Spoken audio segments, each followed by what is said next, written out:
This project is made possible by support from the National Endowment for the Arts, the Missouri Arts Council, and the Kansas City Art Institute.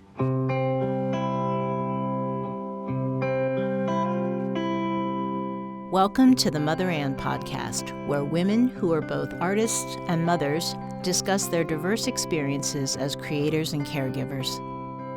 I'm Eleanor Lynn Midyett, project manager and co-curator of the Mother Ann Project and assistant professor of liberal arts at the Kansas City Art Institute. I'm also the mother of 4 sons. Each episode features discussions with artists and other individuals involved in the Mother Ann exhibition, which runs from September 5th to November 21st, 2025 at the Leedy-Voulkos Art Center in Kansas City, Missouri.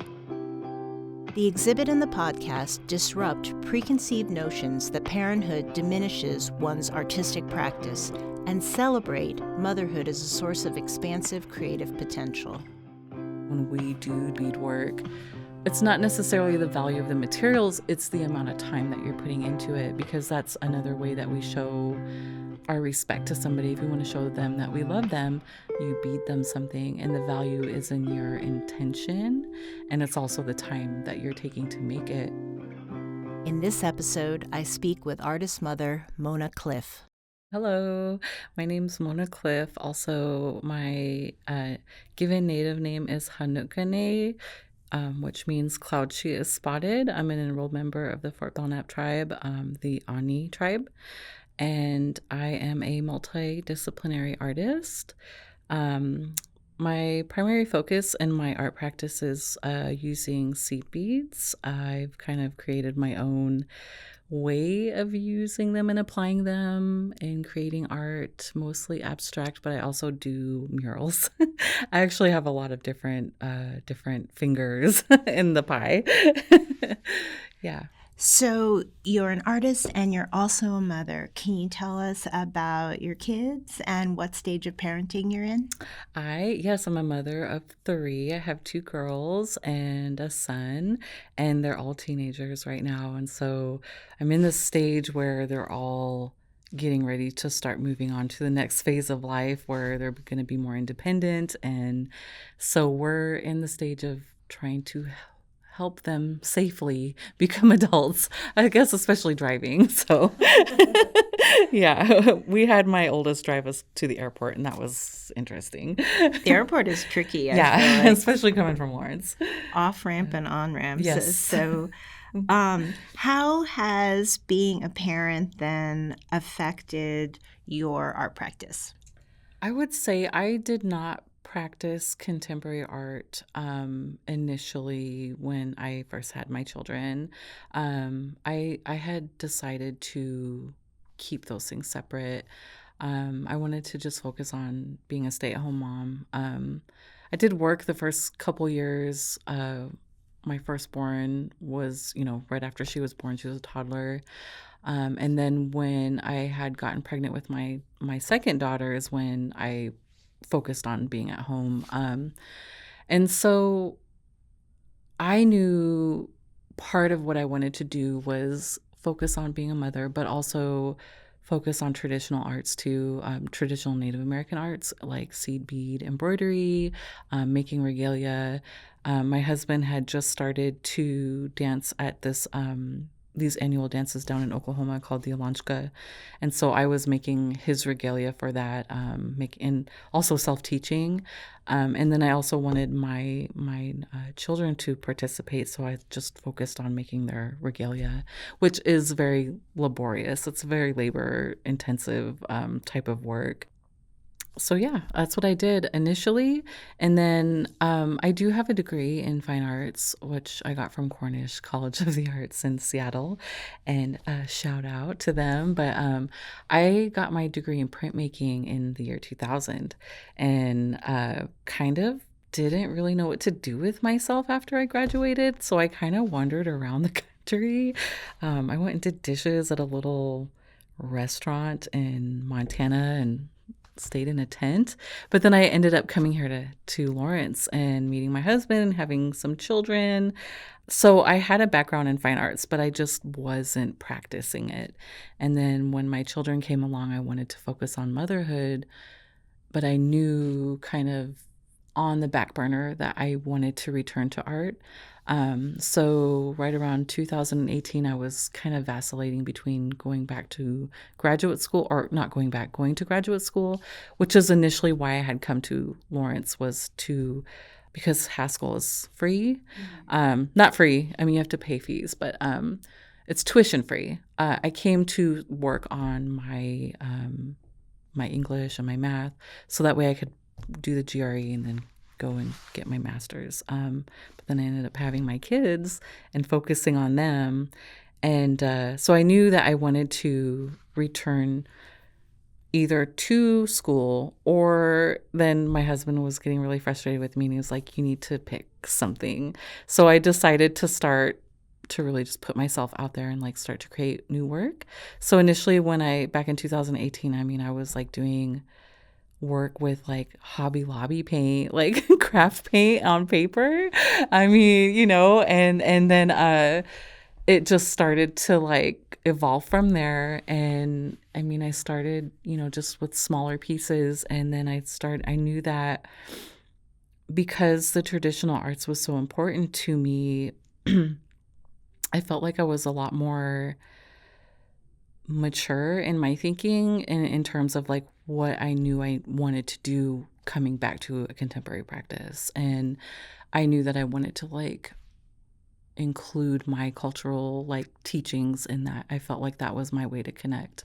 But it took me quite a few years. And so between juggling being a mother and then also trying to figure out my newly emerging career, trying to find the space because we lived in a really small apartment, and then also trying to find the space, just to exist as an artist and a mother at the same time, figuring that out, but also trying to figure out what my artistic voice was, because I really didn't have a chance to practice outside of college. I mean, I had wandered around from, and then when I got here in 2004 to Lawrence, I made some art, but it wasn't like, I wasn't really truly invested in my practice.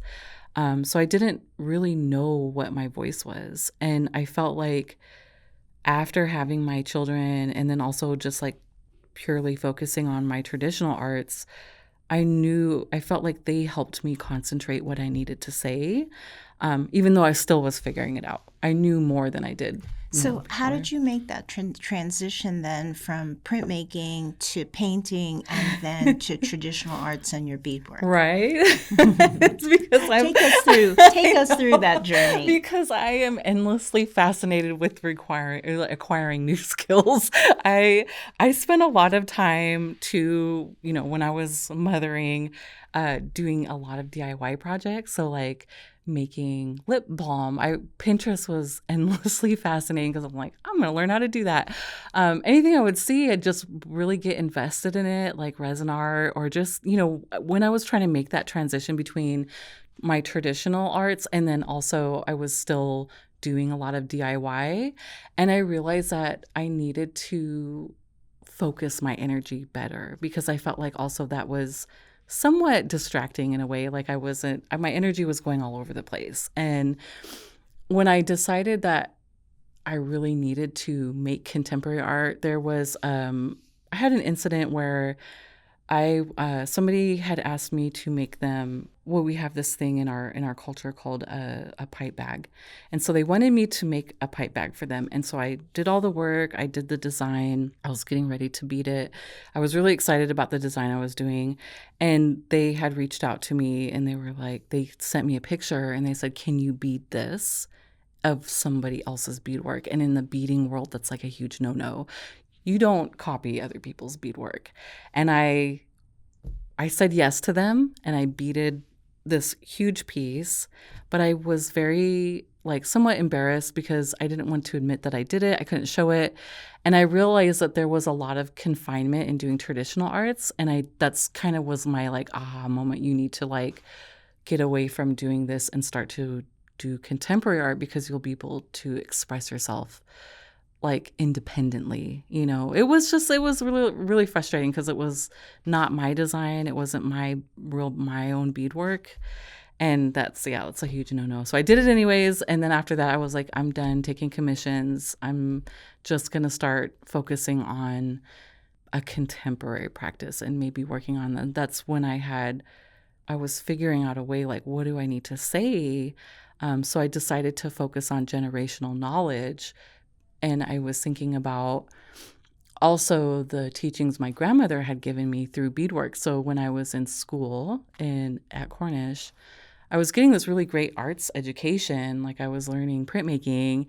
I loved the process of printmaking. I loved having to take these certain steps to achieve. And that I really felt like out of all of the different types of mediums we were learning, because at Cornish, they had a fully comprehensive, like we were learning sculpture, we were learning drawing, we learned mostly all the different mediums. And I really resonated with printmaking because it was very rigid in a way, like you have to do this, and this to achieve this. So I was having this beautiful art education, but there was a point where I was feeling like I wasn't connecting to that material. Like there was something missing, and a lot of that had to do with, my upbringing, being involved in my cultural practices, because that's also intertwined with our spiritual practices. And so I needed to connect in that way to my cultural practices. So I asked my grandmother in around 1998, 99, I was like, Grandma, can you teach me how to do beadwork? So she taught me how to do what's called a 2-needle flat stitch, an embroidery with the beading. But at that time in my thinking, I didn't know how to bring those two things together as an artist. Like I was very immature in that thinking. I thought that had to be separate because it's a folk art, it's a craft. And we had discussions, what's the difference between craft and, folk art and art, fine art. And so in my thinking, in my very immature thinking, I thought these things have to be separate. So I just went on and just continued to do beadwork for years and years and expressing myself through that. And then after having my children and focusing so much on traditional arts and wanting to express myself beyond those traditional arts, that's when I decided that I needed to come back to a contemporary practice. But in doing so, I still had that separation thinking. But then there was a point where I was like, why do I not just use beads in my art? Why I want to reflect those things that I find I hold dear to myself. And things that I'm trying to teach my children, like. So you don't make that distinction then anymore between fine art then and traditional folk art? No, I mean, yeah, because then once knowing it, with my background and understanding like how much labor goes into and the skill set and what I call them knowledge systems that go into learning these skills is equal to what a person like a fine art painting master would have to do. Like if you look at a woman's regalia and you look at like what's called a yoke, which is a piece that she wears on top of her, on her shoulders, the amount of work that goes into that could take a year to make when you're beading, and then the amount of skill that you have to know that goes into that. I mean, it's a lot of knowledge that goes into that too. So do you consider your grandmother to be one of the first role models you had as an artist then? Yes, 100%, because she was my biggest supporter and cheerleader as well. She was the one that was pushing me to go into art school. I feel very privileged because I feel so many people's stories are like, they tell their parents that they want to be an artist and they're like, no, you need to go and get a job where, you can support yourself.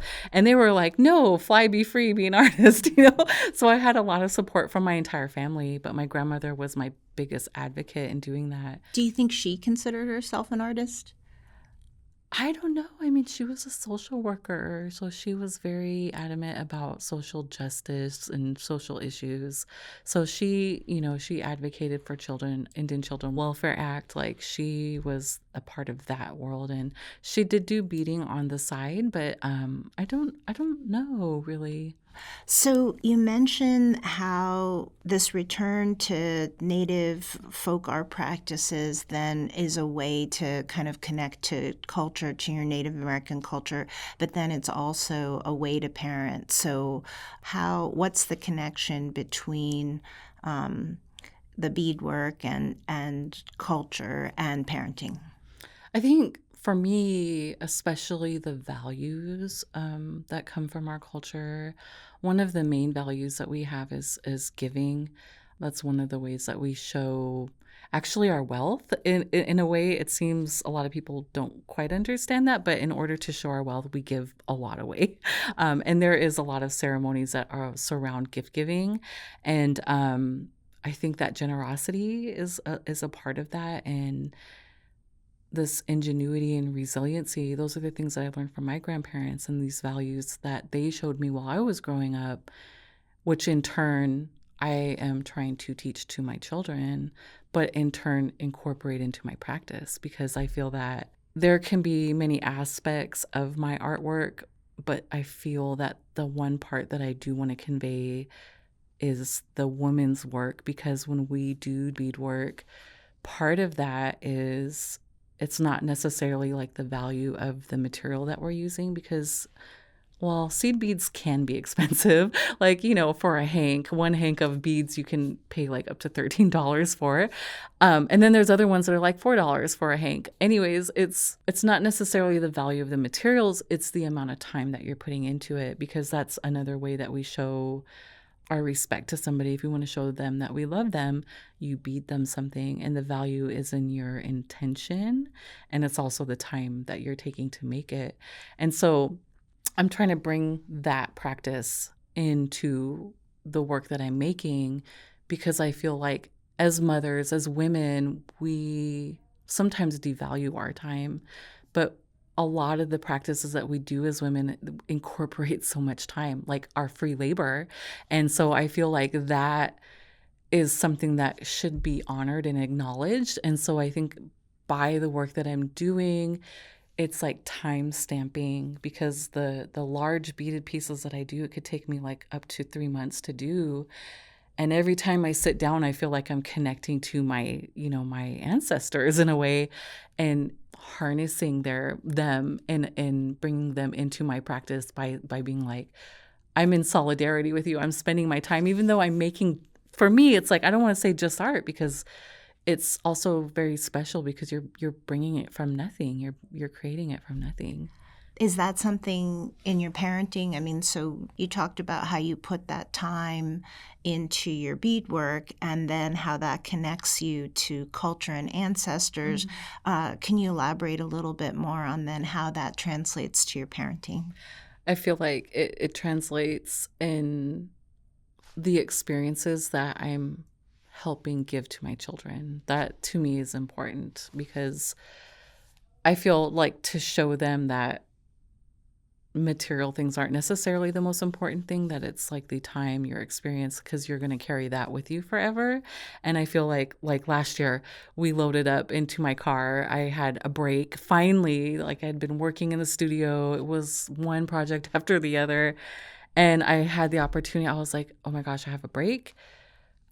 Let's go on a road trip. And I hadn't had a chance to take a road trip with them, and so we ended up going up to the Tetons, and we took our dogs with us, which I don't recommend. I do not recommend traveling, with teenagers and dogs. But we piled everything on the top of the car, and we ended up only being able to camp in the Tetons for one night. But there was this moment where me and my middle daughter went to go throw the trash at this trash can, and we saw this amazing sunset. Like bright oranges, pink, fluorescent pinks. It was, people were coming out of the woods to see the sunset on the Tetons. And my daughter, I was like, okay, go get your sister, because I know they love sunsets, right? And your brother, go get him. And so she ran back to the camp, and we all came, and we just had this moment where we were all just stunned by this beautiful, and they still talk about it. They're like, and then later on we went to go to sleep and we all froze that night. Like we were freezing. We were not prepared. I was like, I'm so sorry, guys. But for me as a parent, like those experiences is the most important part that I can help them. And in fact, that's, in a way, if I'm able to continue to do art and I'm able to like bring them those experiences because I do art, because that's my job. In a way, that's how I'm going to do it. Yeah. I think I've heard that in families, time is the currency. Yes, And making yeah. memories. So that's really wonderful to hear. Do your children have sort of a, do they have interest in creating an art practice too? Or do they have like a creative spark that you've witnessed? My son, he loves to build stuff, which I really highly encourage him. Like build whatever. He built his own desk to put his screen on, to game. He just loves figuring things out. And then he makes these really funny, he does like all these little sketches of these like really elaborate stories of these fight scenes. And this guy's doing this, and he has all these really like detailed things going on. My middle daughter, since she was young, has been drawing. I've just kind of let her evolve on her own. I haven't, and she's really talented. Like, and then my oldest, she works at Van Gogh. So I don't know if you're familiar with Van Gogh. It's this organization in Lawrence where they teach job skills, but through art. So right now they're all working on benches. So everybody around town will commission a bench, and then they'll have one of the team members paint it. So she's doing that, which I think is really amazing. So they all have kind of like their own little niches of art that they do, and they love to doodle and draw. So yeah, they all have their own thing, but I try not to pressure them in any direction. I just want them to maybe evolve on their own and give them support when they need it. So that's my job, to give them support. That's great. So it sounds like you have 3 teenagers. Yes. Is that right? Yeah. So that's a busy household. Yeah. And because you have 3 teenagers, that meant that you had 3 at every stage, so 3 elementary, 3 at toddler stage. So were there challenges to having an art practice then, just logistical challenge to having an art practice as a mother of 3 and having a very busy household? And what were your strategies? I don't know how that? graphic I can get. I mean, like when my middle daughter was a baby, I was changing her diaper and I found beads in her diaper. And I was like, how did this happen? I don't know. I don't want to know. Oh, beads in her diaper? In her, yeah. Oh. She ate beads. Oh. And when I was like, when did this happen? And so when I was doing my beadwork all the time, I had a little tray and I would just keep it next to the couch. But yeah, logistically, we were living in a very small house. Like it was the housing authority. So it was based off of our income. So I could stay at home and my husband would work full time. And he also went and got his master's during that time. So he was working full time and going to graduate school part time. And so there was a period of 4 years we didn't see him. So I think that for a long time, because the kids were all little, they're all really close in age. There was 2 of them in diapers, and the other one, she just got potty trained when they were younger, and their dad was in school, and we didn't see him very much because he had to go do his practicum and go to school and work full time. So during those times, I didn't even pressure myself to make art, and I would literally just try to find the time in between everything else that I was doing. And I'm not gonna lie, there was a lot of times where you just get so overwhelmed with the housework, especially the laundry, because you're laundry. Like, I'm going to do laundry and it's never going to go away. It's not going to stop, even now. Like, everybody can help. You know what I mean? Now I can direct them to help. Now I'm like, every single one of you go put a load in, because there's 5 of us. It's a huge household. And, but everybody now, the pressure is not so intense because I don't feel like it's all on me to get it done. So that's kind of where that opening, I felt there was an opening for me to feel like I could breathe a little bit from the intensity of motherhood and have some time for myself, making time for myself. But now we have a system. I'm like, whoever cooks, the other person cleans up. I'm not going to be doing all that. You all need to help. You are all a part of this household. And that's what I'm trying to teach them. I'm like, you all contribute to this house. We all live here and share this space. We all need to contribute to keeping it at least somewhat. Yeah, the great thing about having grown children that can do their own laundry and Yes. pick up after themselves. Yep. Definitely. Have your children provided inspiration for your art? Can you think of specific pieces or a specific time when, that you really made that connection? When I painted this mural in Topeka, my middle daughter got up with me because by the time we got funding to get it done, it was like May and June, and it was beginning to get really hot. So I knew I needed to get it done. It was a huge mural. I knew it needed to get it done before a certain time. We were getting up before dawn to get there to start painting. And Do they help you with your murals then Yeah. sometimes? So she came with me every day, got up. And we had this moment where it was pretty early in the morning. We were by this river, like a creek. And there was all of these swallows that were just swooshing around. They kept swooping and diving, and we were just sitting there taking a break and having a drink and enjoying the birds. And now I've just been incorporating them because it was just such a lovely moment that when I do murals or my painting work, I'll incorporate them. So is there training, or is it on-the-job training with the murals, or like what do they? Yeah, I mean, they just come and I pay them. I do pay them, like if they come and help me prime, or so they are kind of they are getting training in a way. I'm like, and I tell them, I'm like, what other kids get to go help their moms do murals, like so.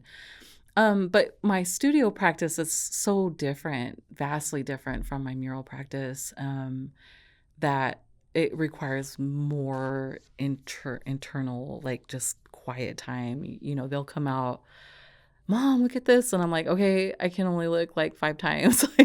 And then finally I'll be like, okay, you guys, I need to focus because the work that I do in my studio is so different. And my studio is in my garage. And that's attached to my house. So they have more access to me, and I have to be have more defined boundaries with them and what I expect them to do while I'm out there. So your studio is in your garage then? Yeah, That's it's really attached to great. my house, which is awesome. Like I can shut the door. I need to have the lock on the other side, but they do inspire me because I felt like before I had kids, they had a way, like after having them and understanding maybe a little bit more about myself, like who I needed to be for them. I feel like that's kind of, they helped me like concentrate also how to compartmentalize my time as a person, as what time I spend with them, making sure that I'm giving them quality time, but also making sure that I'm giving time for myself and my practice. And, but they've also inspired me in terms of like how I work, because I was actually just talking about this earlier. I've come to understand that kind of chaoticness of being a parent where you can't really plan. Like sometimes you might have an idea about how the day is going to go, and then it just goes away, it goes. And then I felt like now I've just come to the realization that I find comfort in that, because when I try to be self-directing as a person and as an artist, I get very caught up in my own expectations about how I think things need to be.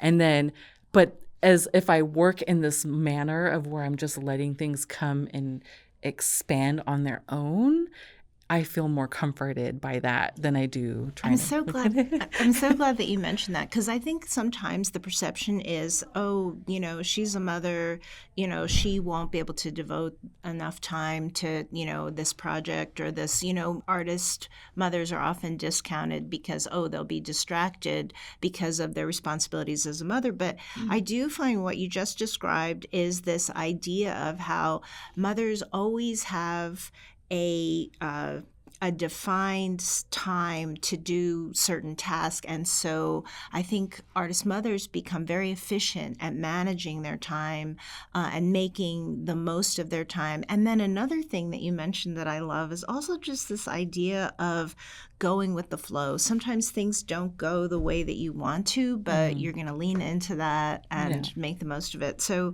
I think there's a flexibility that comes with being a mother that lends itself to being an artist. So that's really great. I'm so glad you mentioned that. You did a series of work, the Woman Shields. Can you talk a little bit more about that? Yeah, which I'm really excited. I want to get back to that work too. I want to expand on that. What it came from the very beginning of when I came back to my practice, and I was really struggling even with what concept is or content, like even understanding the differences between those things, I guess, as an artist, because I hadn't been practicing. So where do I start? So really, I kind of had this idea about generational knowledge about identity, because that also plays a part in my work. Speaking on identity and how identity is formed. And part of that, in my understanding, is that we really show who we are and our identities through clothing and regalia, and that's how we express ourselves as humans. And you can really identify somebody based off of what they're wearing, but also that is what women do. That's what we create, and that's how we pass on those knowledge and like cultivate or curate who we are as a culture. Like we use clothing to cultivate this culture, and then we pass that knowledge on between generations. And so that's where it began, was that generational knowledge. And I thought about the different teachings my grandmother had given me. Can you describe the women's shields for those who haven't seen So the them? women's shields are made out of fabric. Applique is what it's called. So it's just utilizing fabrics to create shapes. And that's actually what we use to make our regalia. So you can make, and the process is actually just ironing. You're using a heated glue to adhere to the back of the fabric, and then you cut out any shape you want, whatever you're thinking, and then you apply it to another piece of fabric. And then normally when it's being used in any kind of like wearable item, you sew it down.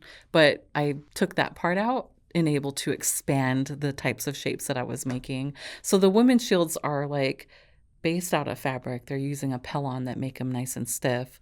And then I'm creating the image of a womb, but it's also in the shape of a shield. And really my thinking was it had expanded from the generational knowledge, and it kind of, as I was working through that generational knowledge series, the image of the womb kept getting more and more abstracted. And as I was working with that shape of the womb, I started to realize that it looked like a shield too. And at the time, we were facing a lot of, laws that were being made for women's bodies. And so it was really frustrating. I'm like, how do I, as a woman, speak on these issues about our bodies and the decisions that are being made about our bodies? And how do I express that? And I felt that like, while it's just fabric, there is an empowerment in having this image of a shield that's protecting you. So we're protecting ourselves in that way because of the things that we create and the things that give us empowerment. Yeah. Yeah, so a womb is a shield, shielding the child, but then also kind of a part of a woman's armor and the strength of her body. Yeah. Like the womb gives, we're giving life to it. It's just these little beings are growing in there, and all of a sudden they're a human being, and you're like, hey, I helped do that. And it's just so wild that like at the same time it's under attack, you know what I mean? And how do we protect ourselves? And sometimes when we feel like we don't have protection or that is out of our power, you know what I mean? Yeah. So in terms of generational knowledge, like, have you talked about that series of work with your daughters, with your children? And I feel like they see me making it, and we don't really get into those conversations as much. I mean, they're very aware about, I guess, our positions in kind of like what's happening in the wider world in terms of like what's happening to women. And I feel like they almost are like just absorbing it through, Yeah. you know what I mean? Yeah. And sometimes they just want to talk about like anime and, Yeah. you know, and I'm like, okay, let's just do that. But they also come in, they watch me work and they're there. And then my rule is like, if you're going to come into the studio, no questions. You just can come sit. If you want to hang out, that's cool. But, you know, please give me my space to work. So you have sort of an open door policy with your studio, but then also certain boundaries or guidelines. Kind of depends on the work that I'm making, because there's times when I have to really be concentrating, and there's other times I'm like, okay, you can come in, you know. And so they have to kind of vibe check with me on that a lot too, because it's like sometimes, yes, I'm working the piece that I'm doing. It doesn't require as much like intensive thinking, and then the other times it's like I can be more relaxed than that. How is your scheduling? Do you have certain hours of the day or certain days where you go into your studio, and are you pretty regimented, or is it really when the creative spark hits you, or if you're on a deadline, or what is that? Deadlines. Yeah, we're all run by 100%. deadlines. All run by oh my deadlines. gosh, I wish I wasn't that way. I really. Yeah, I want to be more disciplined in my time, because then also I'm naturally just a night owl. I think that comes from like 15 years ago when the kids were littler and everybody be in bed and it just be quiet and nobody needed anything from me, that I just had a moment to breathe and kind of exist without somebody needing something from me. And so would you make during that time sometimes? I would, yeah. Like I would do a lot of beading at nighttime. And I feel like it's been an involvement as a person to become more disciplined in the amount of what I dedicate towards my studio time. Usually I'll get up, have my coffee, answer emails, scroll a little bit, and just kind of chill. And then it's like, okay, now it's time to get out into the studio. And, you know, it changes every other day, because there might be like, oh, now I got to go get groceries. And so a lot of my schedule does revolve around my family still. I don't think it would work any other way if I was doing any other kind of job. Like the artist fits, because I wouldn't want to work for anybody else either. I have to work for myself, but I have to be very disciplined. So you have flexibility, but then also regimented, because it's around your family. Yeah, I go in the afternoons. Like I notice that I usually tend to get in the studio about noon, and then try to work till late in the evening, but then dinner. So yeah, dinner, but then dinner. Yeah. So there's days I know, yeah. So there might be days where I'm like, I'm gonna go back up and cook dinner. And then that's try to restart that in the evening, but it also depends on deadlines, you know? Yeah. Absolutely. Yeah. So is there a piece that you're excited about that you've been working about that you want to share with us? I mean, right now I just finished. It was like cutting it down to they came to pick it up the next day after I finished it. There was these two pieces. They were 40 by 60 inches, so they're pretty large. They're still the beaded beeswax pieces on canvas, so I wasn't including the woodwork.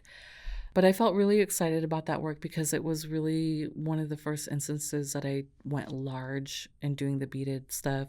But I was incorporating kind of all of these different ideas about coexisting. Like, how can we have duality? So my approach was to be very free with how I was adding the wax onto the canvas.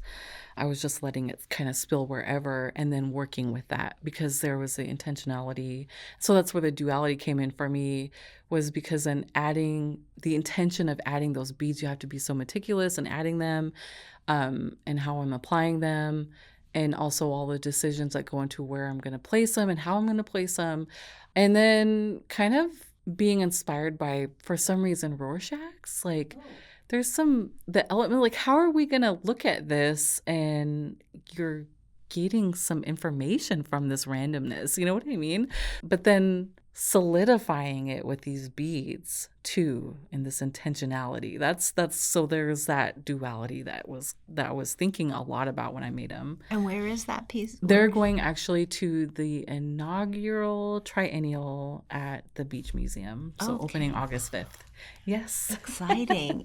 Yeah, so one of 4 artists there. Congratulations on that. And so we're thrilled to have you participating in the Mother Ann project. What made you agree to be part part of this project of Mother Artists? Because I think we need to talk about mothers and artists more. Like, I think we need to have a lot of visibility around what it means to balance all of that. Like, I mean, even every woman walking around this earth has to balance all of these things that we have to be for everybody. And then too, like, especially if you're moving within this really unique world of being an artist as well, and then having to coexist as being a mother, and how do we balance that? And so I felt like just adding to the conversation with my own unique experience, I just felt like excited to have that opportunity to, because it's, something that not only am I struggling through, but you know what I mean? I'm benefiting from, because, it's helped me grow as a person. Being a mother and being an artist, it's how I see myself moving through this world, and just to be able to share that. Yeah, I love your personal narrative and how your timeline has been really your own. And, you had your art education, but then, you took some time to prioritize your family, but then always continued making. And now that your children are older, you're able to really devote yourself. So in many ways, just kind of a new beginning. We can't wait to see the new work. So thank you for being here. You're welcome. Thank you for having me. Yeah, thanks, Mona. This podcast was produced by Cleo Scroll Productions, with Kara Heitz as the director and Emily Milner as the audio engineer. Music is by Brooke Tooley and the Moon Travelers. The Mother and project team includes Eleanor Lim Midyet, project manager and co-curator, Courtney Wasson, co-curator, Laura Berman, senior consultant, Stephanie Leedy-Voulkos Art Center owner and mother of the Crossroads, Erin Woodworth, Leedy-Voulkos Gallery Manager, and Debbie Barrett-Jones, Leedy-Voulkos Gallery Assistant. An extra thank you to the Kansas City Artists Coalition, Distribution by Air Company, and Hotel Indigo for their support. Don't forget to listen to the other episodes of the Mother and podcast, and also remember to check out the Mother and exhibition, which runs from September 5th to November 21st, 2025 at the Leedy-Voulkos Art Center in Kansas City, Missouri. More information can be found on their website at www.leedy-voulkos.com. That's www.leedy-voulkos.com. Thanks for listening.